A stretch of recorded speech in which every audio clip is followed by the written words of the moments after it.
L'acte majeur à cette cérémonie de clôture du FESPACO Promica de la 29e édition du cinéma africain a été la remise des prix des ateliers Yeninga. Au total, ce sont 8 prix qui ont été décernés aux plus méritants dans la catégorie coproduction et post-production. Au titre des lauréats figure Mwami Wezam de la République démocratique du Congo avec son œuvre Nzonzing et Salif Kone de la Côte d'Ivoire, réalisateur du film Au-delà des illusions. Alors on a utilisé le monde de la drogue qui part d'un constat où en Côte d'Ivoire le monde de la drogue prend de plus en plus de l'ampleur et ce n'est pas qu'en Côte d'Ivoire, c'est un sujet universel. Le réel message derrière ce film-là, c'est de montrer à la jeune génération, surtout africaine, qu'il faut faire attention aux choix qu'on prend aujourd'hui car elle peut vraiment avoir une influence positive comme négative sur le futur. Ça représente un sentiment de fierté, c'est mon premier long métrage, c'est mon premier prix.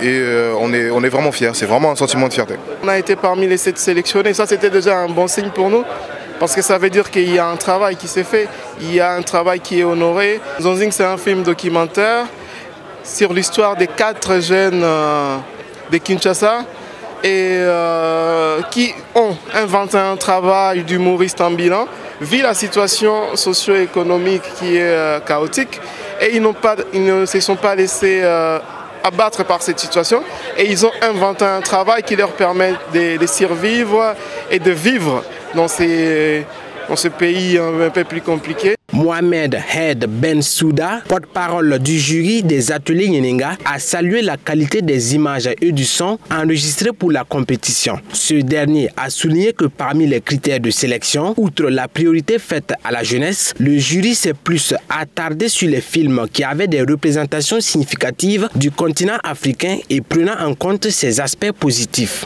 On a essayé de faire un choix très judicieux, de varier, de donner la chance à des films qui ont une représentation significative de notre continent et une représentation de notre continent mais dans le sens positif du terme. On ne veut plus de ce cinéma de misérabilisme qui montre notre Afrique dans une autre facette. On doit montrer une autre Afrique qui va avec le développement que connaît le pays et je pense que le meilleur exemple c'est votre pays extraordinaire avec le nouveau président Ibrahim que je salue.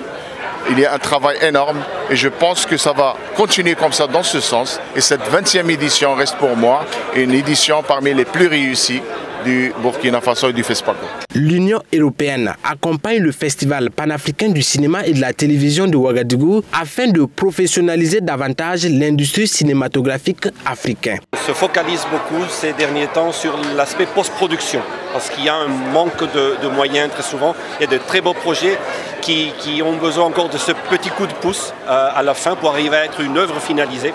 Et c'est là où nous, on s'est inscrit. L'Union européenne, ça fait 30 ans qu'on est ici. Moi, c'est mon premier FESPACO.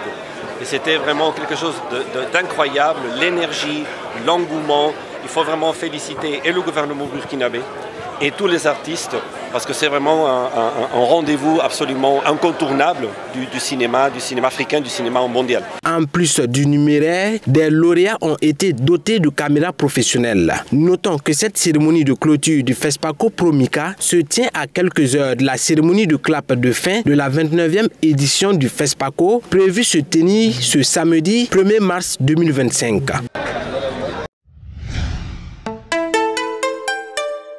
Twi TV, la télé interactive.